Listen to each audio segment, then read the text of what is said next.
Huu mradi kwanza ulichelewa kuanza kutekelezwa. Nakumbuka mradi huu mpaka tumeanza kupeana maneno ndio mradi umeanza. Na juzi ndio maana nilimwambia mkurugenzi wakiwa na wenzake katika mkutano kule Dodoma. Miradi hii ni miradi pekee, miradi mikakati ambayo Mheshimiwa Rais ameamua kutoa fedha. Fedha hizi takriban mikataba zaidi ya shilingi bilioni 268.75.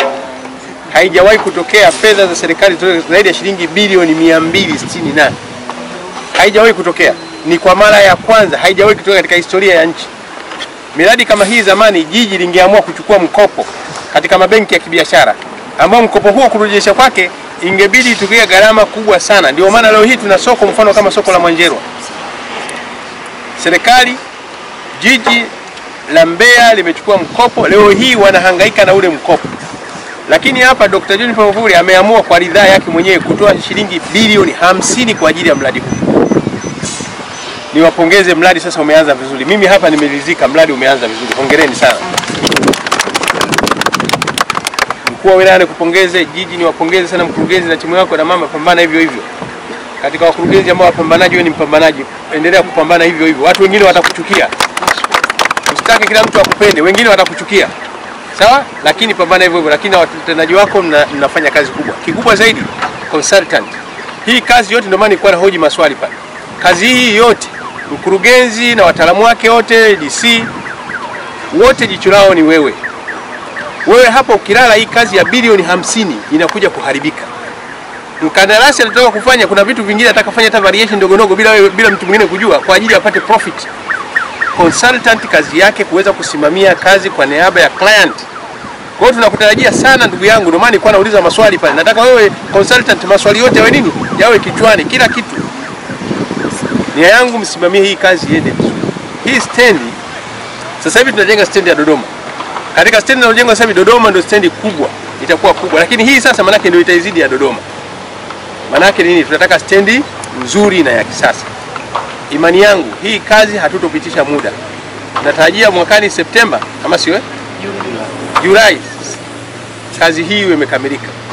Matarajio yangu kabla hatujakwenda katika uchaguzi wa mwaka 2020 tumwite rais wetu aje kufungua mradi. Sawa? Mimi ninachotaka kabla hatujaenda katika uchaguzi, Mheshimiwa Rais aje hapa kuja kufungua mradi. Lengo ni kwamba Watanzania na wanajumuiya wote wa East Africa wanaotumia stendi waje kupata waje kuona kama matunda mazuri ya serikali yao. Kwa hiyo kifupi nimeridhika hapa. Ila isipokuwa ongezeni speed, hii kazi ni kwa kasi, twende katika sasa hivi mko nyuma kwa asilimia karibuni 8. Mvua. Mkandarasi kama watu wanajenga baharini pale, mbona baharini si kuna maji? Na VAT pia.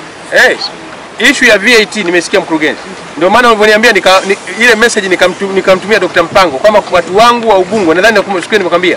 Wamekwama katika VAT na sio mradi wa Ubungo pekee yake. Miradi yote ya DMDP, miradi yote ya World Bank yote imekwama. Mimi na imani kwamba Dr. Mpango atalifanyia kazi hili hapo. Kwa sababu nimeshamueleza na nimeshaandika barua. Tatizo miradi mingi sana imekwama kutokana na VAT exemption imekuwa ni shida. Kwa hiyo mradi huu kwa sababu Mheshimiwa Rais ameshatoa fedha, hatutaki uchelewe. Tunataka mradi huu ukamilike, uende vizuri, mambo yaende vizuri. Otherwise nimeridhika, endeleeni kusimamia na mradi huu. Hasa consultant, simamia mradi huu.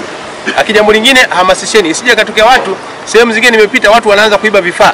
Hapa isitokee jambo hilo. Kama ni nondo, kama ni sementi ibaki hapa. Lengo kubwa ni kwamba mradi ukamilike vizuri. Lakini binafsi nimeridhika na hii kazi inavyoanza, isipokuwa sasa usimamizi uendelee. DC hongera sana. Asante. Na nyinyi watu wa Diji, angalieni sasa hivi na unyafuzi wa mapato nyinyi. Sawa? Mapato yenu mlikuwa mnategemea parking tu. Sasa pambaneni, lengo hapa nimesikia mnapata takriban shilingi bilioni 7. Mradi ukikamilika shilingi bilioni 7 mradi huu mmoja. Kwa hiyo simamieni vizuri mradi huu, utakuja kuwasaidia sana katika upatikanaji wa mapato. Lakini nimefarijika sana, watendaji wa jiji, endeleeni kushikamana hivyo hivyo. Lengo lenu ni kwamba miradi yenu iende vizuri. Baada ya mradi kukamilika, tunategemea kwamba utaweza kuhudumia mabasi 120 yatakuwa yanapakia kwa pamoja. Na design ya huu mradi ulivyodesigniwa ni kwamba umedesigniwa kisasa, kwamba tunategemea mabasi yatakuwa yanaingia, yanapakia na kuondoka. Kwa kila basi itaingia, litapakia kwa muda wake na timetable yake litaondoka. Na mnavyoona hapa palivyojengwa ni kwamba hii itakuwa ni bei ya mabasi kupakilia, lakini baadaye itakuja phase nyingine kwa ajili ya overnight parking, mabasi ambayo yatahitaji kupaki. Kwa kifupi naweza kusema hivyo.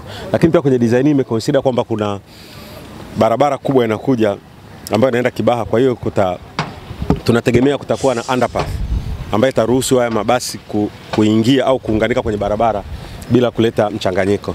Na pia itakuwa kituo cha mabasi kimeconsider mradi wa mwendo kasi ambao unakuja. Kwa hiyo kwa maana hiyo tunategemea kwamba kitakuwa kumefanya kazi kwa ufanisi na kwa kutupeleka katika miaka mingine 20 au 50 inayokuja.